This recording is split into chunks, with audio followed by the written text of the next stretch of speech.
Okay, here we are on a wet glacier. It's a wet glacier, it's covered in snow. We can't see where all the crevasses are.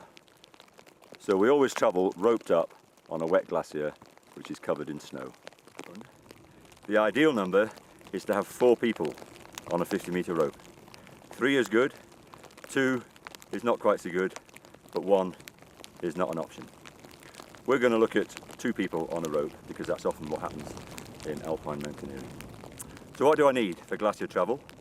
I need my harness, and I need at least 6 carabiners, a couple of long slings, 2 or 3 prussiks, an ice screw, absolutely essential that everybody has one, and a pulley.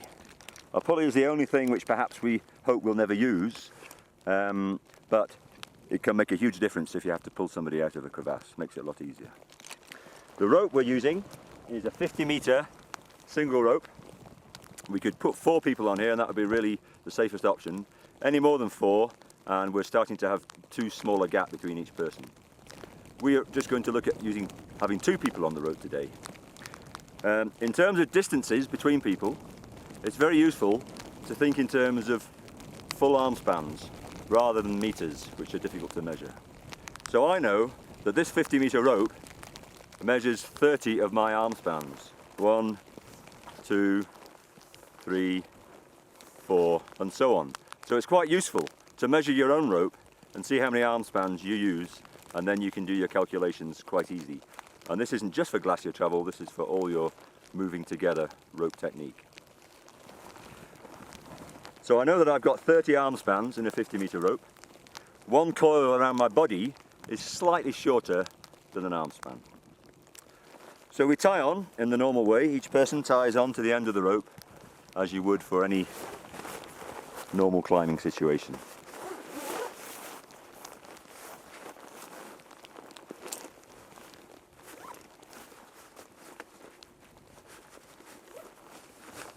We don't normally travel on a full 50-meter rope between 2 people. It can be unmanageable, there's lots of stretch in the rope, but also if somebody falls down a crevasse, it's quite difficult to pull them out again because you've got no other rope to work with. So a rough guide is to take 10 coils each around our body, which will leave about 12 arm spans in between us. So to take the coils in, you can either start with the rope going straight up from the harness over your shoulder, or you can start going underneath. I'm going to take in 10, so that's 1, 2, 3,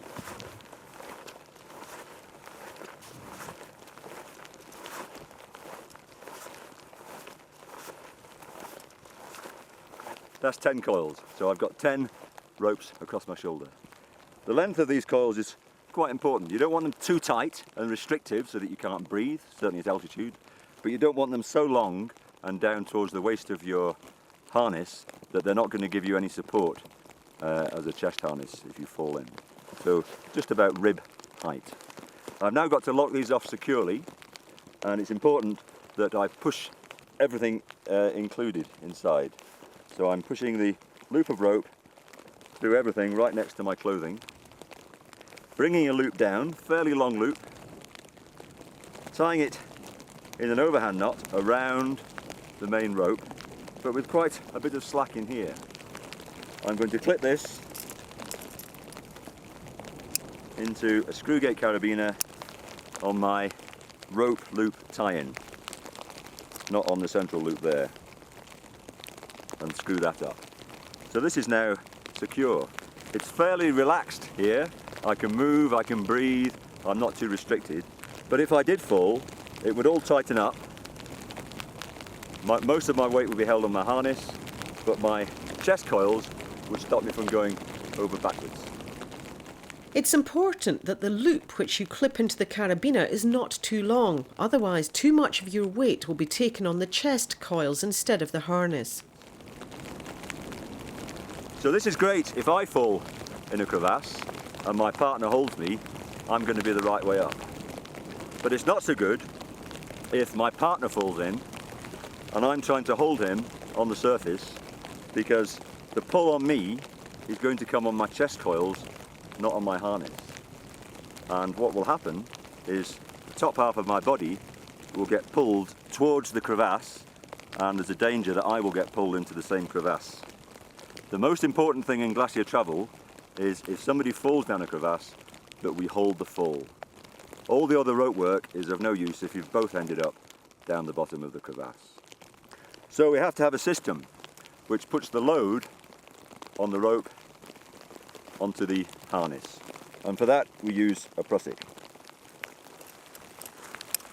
So a good length for a prusik is a length that when you're not using it, you can just get it out of the way without having to tie up a carabiner. And that's also useful for other little jobs that you might need to do.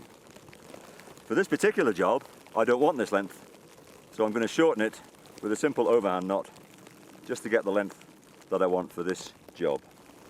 I'm going to use a screw gate carabiner, and I'm tying what we call a French prusik. And I'm clipping it in to both ends of the loop. So I like to use a screw gate carabiner for this job because we have potential for a three-way pull. We've got the two ends of the prusik and the end of the carabiner that's going to clip to my harness. I then attach that to my harness, and I just use a snap link for this because it will be easy to remove if I have to, and that's only getting a two-way pull.